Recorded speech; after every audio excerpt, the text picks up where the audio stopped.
talvez tenham visto essa notícia, de que o PT pediu à Procuradoria-Geral da República, aquele pessoal que é capacho do Alexandre e finge que está trabalhando, para fazer basicamente duas coisas. Primeiro, caçar o passaporte do deputado Eduardo Bolsonaro.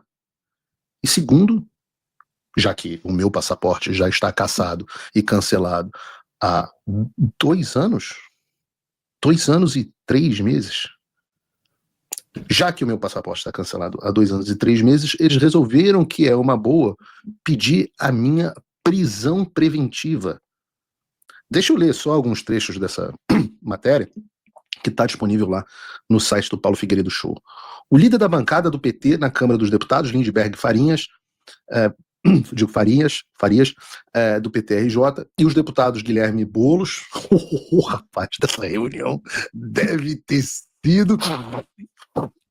Minha rinite está atacando aqui hoje. Essa reunião...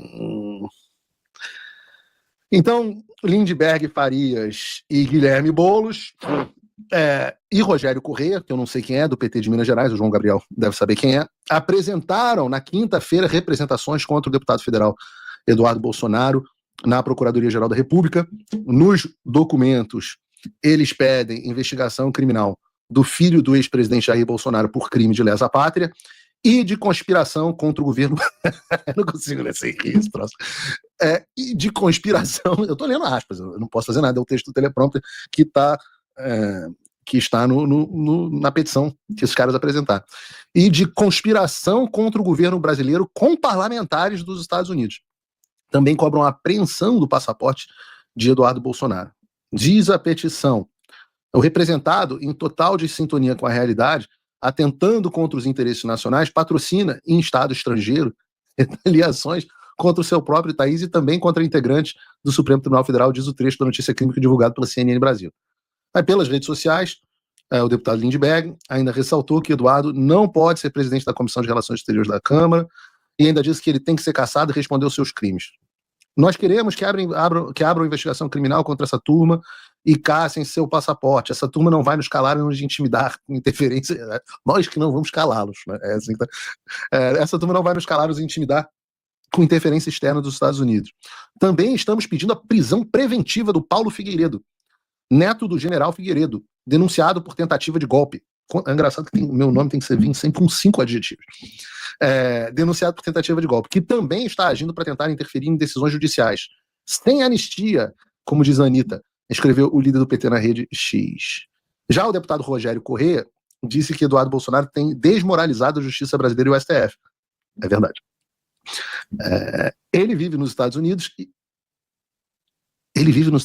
e por isso não é mais deputado do Brasil. Ele vive nos Estados Unidos. Ele não pode continuar fazendo o que está fazendo, obstrução de justiça, para tentar embolar o julgamento do pai dele, tentou dar um golpe no Brasil, aquele babá todo. O que é curioso é que esses caras não tenham tido essa mesma postura quando eles vieram aos Estados Unidos, nas palavras dos próprios, articular uma frente contra a extrema-direita. Eu estou lendo aí a reportagem, Agência Brasil, é isso? Eu não consigo ver daqui. Me respondam no chat se eu estiver equivocado. Agência Brasil. Congressistas dos Estados Unidos e Brasil articulam frente contra a extrema-direita. Aí tá aqui, então, que todos os caras. A Jandira Fegales. Vocês querem saber o que é melhor? Vocês sabem quem é o deputado à direita dessa foto, com um terno claro? Eu não sabia. Quem está me dizendo é o João Gabriel aqui. É justamente o deputado Rogério Corrêa. O mesmo deputado que está dizendo que o Eduardo desmoraliza a justiça brasileira e vive nos Estados Unidos. Puta merda! Nas palavras... E não foi nem a primeira visita dele. Né? Nas palavras da senadora Elisiane Gama, que também da base governista do Lula. Suas palavras são da Elisiane Gama. A gente tem que costurar um alinhamento internacional de forma que a gente possa ter uma frente ampla internacional em defesa da democracia. Porra, eu vou Ctrl+C, Elisiane Gama, Ctrl+V, Paulo Figueiredo. Maravilhoso! Maravilhoso! Então, ou a deputada Elisiane Gama cometeu um crime contra a soberania nacional naquela época, ou o Eduardo Bolsonaro e o Paulo Figueiredo não cometeram. Se isso não é o suficiente, não tem um jornalista que tenha dito isso até hoje. Não teve um puto para pegar essa reportagem e botar para vocês no ar e ler reportagem. Pessoal do PT, deixa eu dizer para vocês, eu sei onde estão os esqueletos dos seus armários. Eu sei da reunião de vocês com Jamie Raskin em julho de 2022 para pressionar o governo dos Estados Unidos contra o Bolsonaro. Talvez eu até lembre de vez em quando de mencionar alguns dos seus nomes aqui nas nossas reuniões. A coisa que mais me chama a atenção é que, assim, os evangélicos são, de um modo geral, muito preocupados com os pecados da carne, com outro que fala palavrão e tal, mas, sem dúvida nenhuma, o pecado que deixa Jesus mais emputecido no Novo Testamento é o pecado da hipocrisia. A hipocrisia é muito irritante. E todos nós cometemos essa hipocrisia de vez em quando. Mas ela, sem dúvida nenhuma, é escancarada sempre na esquerda. Absolutamente escancarada. Tem várias reuniões que eu posso dizer para vocês da esquerda, eu aprendi muito com vocês. O desespero de vocês da esquerda, que nunca ninguém fez o que a gente começou a fazer aqui agora. Vocês tinham um monopólio da articulação internacional. Aí aparece um cara que foi aluno do Olavo de Carvalho, que estudou a vida inteira esse negócio, que é certificado, pós-graduado em governo americano e que sabe como o governo americano funciona melhor do que todos vocês, que é professor de política americana, que entende e acompanha as ações daqui, o cara resolve começar a organizar as coisas. E aí, junte a isso o prestígio de um cara que é querido por todos, que é respeitado pela família do Trump, que passou anos construindo relações nos Estados Unidos, e vocês estão cagados. É isso que vocês estão. Antes, vocês ridicularizavam as nossas ações, mas agora vocês descobriram que, de fato, vocês estão lascados. Eu diria até que na semana passada foi a primeira semana em que vocês começaram a entender o que estava acontecendo. Foi a primeira semana que a grande mídia começou a noticiar amplamente o que estava acontecendo. Começaram a perceber a gravidade do que vem por aí. Parcialmente, ainda não inteiramente. Mas a gente já tem finalmente a CNN, a Globo, o Metrópolis, o Estadão, a Folha e outras drogas de uso recreativo que estão falando sobre a Lei Magnitsky, que estão falando sobre sanções ao FARC e tantas outras cassação de visto, e tantas... Hoje tem no Globo, de novo, o Malu Gaspar dizendo que o projeto de cassação de visto do Alexandre deve ser aprovado. Tantas outras coisas que vocês só ouviam antes, aonde? No Paulo Figueiredo Show, até poucos meses atrás. E também, no programa da semana passada, eu avisei que esse pessoal está entrando com esse pedido, na realidade, fazia parte de um jogo combinado com Alexandre de Moraes. É uma coisa para aparência de legalidade. E não deu outra. O Alexandre recebeu, o Chaves recebeu dele mesmo o dinheiro dos churros e mandou para a PGR, que é dele também, para que eles opinassem até 5 dias. Pode ser até mais, porque no Brasil a PGR, né, o Ministério Público não tem que obedecer prazo, o Brasil é uma esculhambação. Mas em seguida, como é que funciona o jogo?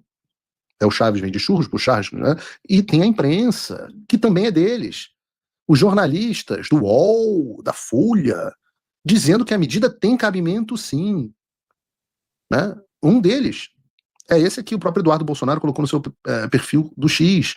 O consórcio já criou a narrativa para me entender. Respeito ao país dele, a soberania do país dele. Então, o que cabe aí? Uma prisão preventiva. Estão esperando o quê? Ficar nessa história de repetir discursos? Vamos às ações pelos caminhos certos. Tem o Procurador-Geral da República que deve tomar posição firme. Diz prisão preventiva do Eduardo Bolsonaro, é isso, Mairovski? Sim, veja. Exatamente em razão do que ele está fazendo. Se apurar tudo isso dentro das suas ligações, a quem ele está favorecendo? Como ele está atuando? Ele está atuando num pós-fato ou ele já estava nesse esquema? Tudo isso decorre de apuração. E nessa apuração, se houver necessidade, é evidente que cabe uma prisão preventiva. E olha o pano de fundo, que eu digo, é um entreguista. É um sabujo do Trump. Vai se queixar ao Trump, como se o Brasil fosse o quê? Fosse um quintal dos Estados Unidos. O que ele está... Galvão.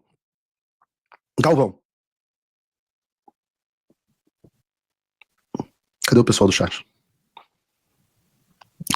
Sentiu. E não foi só ele, foi também o Lênio Streck, que é um militante, esse foi o Walter Mairovich, e esse também foi o Lênio Streck, um militante famoso no mundo do direito, que é pós-doutor em Direito e sócio do Streck Trindade Advogado. Né? Ele é uma espécie de guru da esquerda, que é sempre ouvido pelo UOL. O que ele disse? Pela Folha, né? Não se pode descartar, no caso foi ouvido pelo Valor. É tudo a mesma merda, mas... Não se pode descartar a hipótese de coação. No mínimo deve ser aberta uma investigação criminal, pois são graves os atos do deputado. Eu estou dizendo, esse cara é um dos gurus do judiciário brasileiro. Tá? Qualquer aluno de direito já ouviu falar desse cara, nesse Lênio Streco. Então você tem a mídia e os doutores de sempre, ungidos como defensores da verdade, da democracia, utilizando a posição deles para justificar a abertura de inquéritos e a imposição de medida cautelar. E quem acompanha o programa sabe que eu já expliquei aqui uma tática em inglês que se chama wrap-up smear. Eu uso termos em inglês porque às vezes não tem tradução para português. Né? Essa wrap-up smear, né, difamação envelopada, embrulhada, é uma tática política de difamação onde você fabrica uma alegação falsa contra um oponente, amplifica essa alegação falsa por meio da mídia e depois passa a utilizá-la como se fosse um fato legítimo. Ou seja, né, você dá a volta completa, você tem a difamação falsa, aí você tem a mídia aumentando a difamação e replicando e dando respaldo, aí você tem o judiciário agindo e depois a mídia diz, olha, o judiciário agiu, olha como nós tínhamos razão. E aí isso confirma a falsa difamação original. Tudo é falso, mas é feito através de um ciclo, por isso que você embrulha a difamação. Isso é uma técnica, isso é um modus operandi. Né? Ou seja, petemente, a mídia replica, isso passa a se tornar algo legítimo. E o bacana dessa história, essa é a parte que eu gosto, é a progressão. Porque esses caras começaram morrendo de rir. KKKK. Paulo Figueiredo e bolsonaristas têm que dar coletiva de imprensa na rua, colocados para fora do Capitólio. KKKK. Paulo Figueiredo é humilhado em audiência no Congresso. KKKK, projeto de visto, Paulo Figueiredo faz tic-tac, isso é para enganar trouxa. Na semana passada, a coisa começou a mudar. A conversa já era. Não, o Alexandre nem liga. O Alexandre nem gosta de ir para os Estados Unidos, ele não vai para os Estados Unidos. Ué, não falei nada, vocês estou colocando aqui. E aí saiu do KKK, também não queria mesmo, para esse negócio de, meu Deus, alguém dá jeito de parar esses caras? Mas é isso que vocês não entendem. O que vocês não entendem é que nós não vamos parar, não vamos precipitar e não vamos retroceder, como diria o guru da extrema-direita, Olavo de Carvalho. Vocês achavam que o Olavo de Carvalho tinha morrido? O Olavo de Carvalho é igual o Ra's al Ghul. Ele não morre. E nós somos a Liga das Sombras agora. Agora, eu quero entender o plano absolutamente genial desses caras. Isso não pode ter acontecido num estado normal. Ninguém pode passar num psicotécnico. Também é uma reunião que tem Boulos, Lindbergh, Farinhas. Eu não sei as preferências desse outro cara que eu esqueci o nome. O amigo do João Gabriel, lá de Minas Gerais. Eu não posso acreditar que tenha havido uma reunião normal e eles tenham tido esse plano absolutamente genial. Pelo que eu estou entendendo, para mostrar que a gente está espalhando fake news e que o Brasil é, na verdade, um país democrático que não persegue jornalistas e pratica lawfare contra o Bolsonaro, o plano de vocês é prender a mim, um jornalista premiado que está em todos os programas jornalísticos americanos, e fazer lawfare contra o Eduardo Bolsonaro, que é amado pelos conservadores americanos, filho do Bolsonaro e deputado federal mais votado da história do Brasil? Esse plano parece ter chegado em uma bandeja de prata para vocês. Eu não sou especialista, mas só talvez haja uma falha nesse plano. É óbvio que esse plano vai nos dar mais força e vai facilitar para que a gente demonstre aqui nos Estados Unidos o que está acontecendo no Brasil. O que vocês acham? Que é mais fácil eu chegar do nada e dizer, eu sou um jornalista perseguido, ou eu sou um jornalista denunciado por participar de um golpe de Estado, reportando o que aconteceu, e inclusive esses caras querem mandar me prender. Ontem mesmo, eu tive no programa, na televisão, do Matt Gaetz. Televisão americana. O programa vai lá na sexta-feira. Na semana que vem eu peço para a equipe legendar e botar aqui pra gente, falando justamente sobre isso. Então eu quero dizer para vocês, podem mandar me prender à vontade. Sabe qual é a chance de eu ser extraditado? 0. Nem na lista da Interpol vocês conseguem me colocar mais. Então eu vou repetir o que o pessoal do Supremo diz sobre o Rumble. Efeito jurídico 0. Efetivamente 0. Agora, quanto ao passaporte do Eduardo, eu gosto muito do Eduardo, quero o seu bem, quero o bem dele. O Eduardo, acima de tudo, é meu amigo. Mas independente do que a PGR e o Moraes decidirem, porque pode ser que eles caiam em si, vejam a cagada que estão fazendo, eu apostaria que eles vão abrir uma investigação para apurar, etc, etc. Independente disso, o que eu tenho defendido é que o Eduardo Bolsonaro fique nos Estados Unidos, que ele se exile aqui comigo. Não comigo como um casal, mas porque espero que a Heloísa e a família venham juntos, mas que nós estejamos ombro a ombro o tempo inteiro dedicados integralmente ao combate ao regime ditatorial brasileiro. Que o Eduardo mande o mesmo dedo do meio que eu mandei para as autoridades brasileiras, porque é aqui que a gente vai ganhar a guerra. É claro que isso exige um esforço. É muito duro para a gente não poder voltar para nossa pátria. Claro que é. Inclusive um esforço financeiro. Mas a gente tem que se sacrificar. A alternativa é o quê? É ficar por lá, ficar por aí pelo Brasil e dizer, não sei o que vai acontecer se amanhã vão tomar meu passaporte. Ele está aqui nos Estados Unidos nesse momento. Descansando o carnaval com a família. Nem tava, não vou nem falar o que ele tá fazendo hoje, porque acho que ele não divulgou, não sei se ele divulgou no Instagram dele, não vou ser o que eu vou falar. Ele deveria estar descansando e tá tomando esporro da esposa, porque não tá. Tá trabalhando para vocês, pra gente, pro Brasil. Eu acho que nós só devemos, se tivermos que nos exilar, eu tenho muita vontade de voltar ao Brasil. Eu sou criado no Carnaval do Rio, as pessoas não sabem dessa minha faceta, da minha criação e minha origem com a Beija-Flor de Nilópolis, e eu sinto falta do Brasil. Quer dizer, eu andei vendo uns vídeos no Instagram, umas barangas no bloquinho do Rio de Janeiro, que eu falei, meu Deus do céu, ainda bem que eu tô aqui. Mas, em geral, eu tenho saudade do Brasil. Agora, a gente vai voltar, qual o preço disso? Aliás, eu quero ouvir a opinião de vocês. Digam vocês, nós estamos com mais de 25 mil pessoas nos assistindo aqui. Vocês acham que Eduardo Bolsonaro deveria voltar ao Brasil? Respondam no chat. Como o Bruno colocou aí pra gente, eu fiz essa pergunta no X e 70% das pessoas, foram mais de 35 mil votos, 70% das pessoas que participaram da enquete disseram que o Eduardo deveria ficar aqui nos Estados Unidos. Então, aqueles que acham que o Eduardo deve ficar nos Estados Unidos ou não, mandem a sua mensagem para ele. Eu dei minha opinião. Espero que ele me escute e dê a minha opinião. Eu acho que ele deve ficar aqui nos Estados Unidos. Procurem ele, mandem essa mensagem. Acho que vai ser um presente para o Brasil. E eu digo a vocês que eu poderei fazer muito mais com o Eduardo aqui. O Eduardo abre portas que eu jamais conseguiria abrir sozinho. Então eu tenho as minhas limitações. Compensação, eu complemento em outras coisas. E nós trabalhamos muito bem em equipe. É um sacrifício? Sim, é um sacrifício. Mas a guerra total, que é aquela guerra onde todos os nossos esforços são esforços de guerra, ela exige o nosso sacrifício em nome das gerações futuras.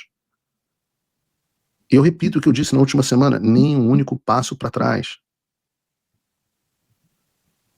Eu ficar sem passaporte? Já estou sem passaporte há 2 anos e 3 meses. 2 anos e 3 meses sem as minhas contas bancárias, todas bloqueadas no Brasil. E sem a pretensão de receber minhas contas bancárias, porque eu acho que o Alexandre não vai me notificar, porque ele tem medo de passar pelo rito internacional que ele precisa passar, e vai suspender o meu processo e vai me deixar sob pena eterna de redes sociais bloqueadas, de passaporte cancelado, de sigilos quebrados, etc, etc. Como é que você pode me ajudar a lutar contra isso? Você pode se tornar meu apoiador no nosso site. E você se tornando meu apoiador, nós vamos poder fazer muito mais, não só na qualidade do nosso programa, mas na qualidade das nossas ações.